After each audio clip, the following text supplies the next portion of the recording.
mais c'est complètement fou. Enfin, tiens, pour finir, allez, BPCE, Banque Populaire Caisse d'Épargne, va vendre les gens de la Natixis. Vous savez, c'est les gens qui avaient fait H2O. Voilà. Donc ça, c'est du 4 au mois de décembre. Tout se passe au mois de décembre, vous voyez, pour passer sous le radar. Et il y a une banque chinoise qui a volé dans les airs. Je ne sais pas si vous l'avez vu. Xinjiang. Voilà. Mais c'est l'immobilier chinois qui est en train de couler, comme en Europe et aux États-Unis. Zhongji, exactement. Zhongji Bank. Zhongji Bank, pardon. Donc, la source est Bloomberg, source fiable. Voilà, c'est ça. Et là, le 4 décembre, Signa, le géant autrichien de l'immobilier de bureau de M. Benko, le plus grand gestionnaire propriétaire de centres commerciaux d'Europe, c'est pas rien. Attends, tous les centres commerciaux d'Europe, c'est vachement important. Eh bien, il a été mis en faillite le 29 novembre 2023 avec des actifs de, écoutez bien, 25 milliards de dettes. 25 milliards de dettes. Vous voyez toutes les boutiques qui ferment. Vous savez, toutes les boutiques qui ne sont plus louées dans les centres commerciaux, où vous voyez qui sont déguisées, ou prochainement ouverture, je ne sais pas quoi. Enfin, mais ça se traduit là de manière concrète avec M. Benko. Vous vous souvenez d'Evergrande René Benko. Voilà. Vous vous souvenez d'Evergrande que vous citez? Oui. Société immobilière. Voilà, c'est à cause en partie d'Evergrande. Zhongji Group était touché par les faillites en série des promoteurs immobiliers. Evergrande, 327 milliards de dollars de... Non, mais c'est de la folie furieuse. Mais attends, il y a des banques derrière. Bien sûr. Les banques leur ont prêté de l'argent pour acheter tout ça. Ben, nous voilà revenus au début de notre émission. Exactement, là, on a fait le bouquin, tiens. Regardez. Point intéressant, il possédait la moitié d'un gratte-ciel iconique de New York. Le Chrysler Building. Ah bah oui, le Chrysler Building. Au-dessus, c'est le soleil, c'est le cas de le dire. C'est très beau, hein, c'est magnifique. C'est magnifique. Voilà, mais il est vide. Oui. Le télétravail a tout tué. Oui. Alors justement, les mecs de Davos, ils ont pensé à tout, sauf que les gens ne voudront pas revenir bosser en bureau. Le Chrysler Building, moi j'y suis rentré, c'est absolument magnifique. Vous avez une entrée tout en marbre. Je l'ai vu, c'est sublime. Mais ça vaut pas l'aéroport de Singapour, je vous le dis. C'est sublimissime. C'est un des plus beaux endroits au monde. Voilà. Et bien sûr, ces paroles... Alors, juste une chose, pour la conclusion, parce que concluez, mon cher. Les spectateurs veulent savoir quel va être le ton, si je peux dire, de l'année 2024. Alors, je vais vous donner le ton. LinkedIn, vous savez le truc de professionnel, machin. LinkedIn a jeté à la rue 800 personnes. Bien. Ça veut dire que les gens ne refusent de payer maintenant les 40 € par an.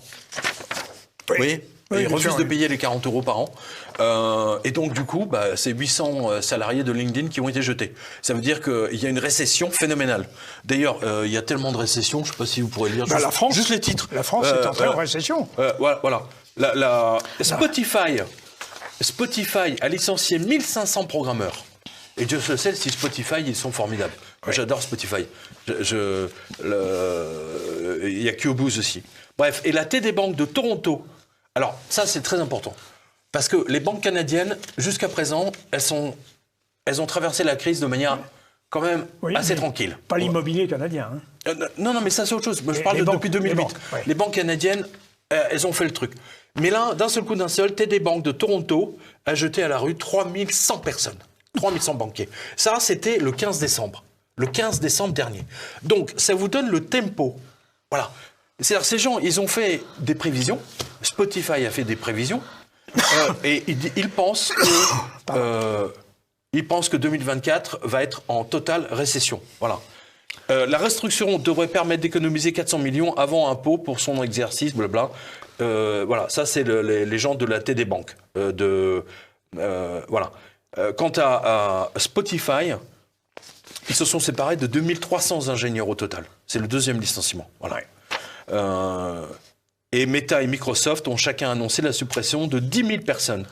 Alphabet, maison mère de Google, 12 000 et Amazon, 18 000. Voilà. Et c'était sur Radio France, Reuters et la presse au Canada.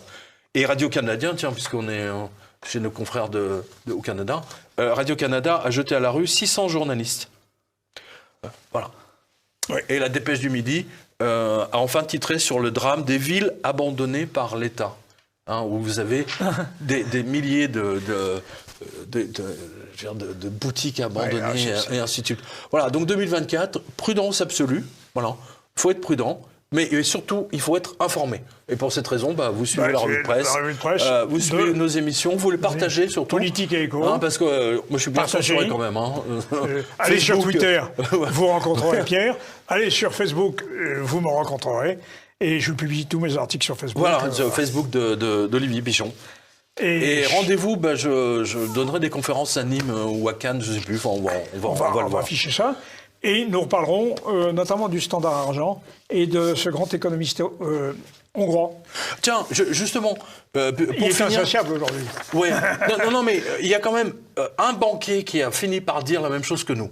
C'est Mathieu Pigasse. Oui, en effet. Alors, il faut lui rendre hommage. Absolument. Hein, Mathieu Pigasse, c'est le banquier le moins ennuyeux. C'est un banquier moderne. Il a reconnu que la planche à billets avait favorisé les riches. C'est dans son livre « La lumière du chaos ». Hein, je ne savais pas qu'un banquier pouvait avoir des pensées baudelairiennes. Moi, je pensais que les banquiers, le seul truc qu'ils écrivaient, c'était des lettres recommandées. Mais dans lequel il s'inquiète de l'explosion des inégalités, pointe les impasses de la mondialisation et plaide pour une reprise en main du politique sur l'économie. Voilà. Donc, c'est pas Mathieu Pigasse, vous voyez, c'est pas le même niveau que l'Audin de Lynn de Rothschild. Il s'agit d'une violente critique de la mondialisation et surtout de la planche à billets. Voilà. Donc, il a condamné la planche à billets et les effets pervers. Venant d'un banquier, il faut le reconnaître. Au moins, on a un banquier intelligent dans ce pays. Eh bien, ça sera notre conclusion. Merci. C'est rare qu'on félicite un banquier. Oui, merci, M. Pigasse. Merci, monsieur Pigasse. Vous voulez ouvrir un compte chez Pigasse Oui, j'aimerais bien, oui, parce que la Société Générale, là, en ce moment, là, ils sont à cran. Depuis qu'on dit du mal d'eux, ils m'en veulent. On en reparlera. À très bientôt, chers téléspectateurs. Merci. À bientôt. Pierre. Merci à vous, Olivier. Bonne année.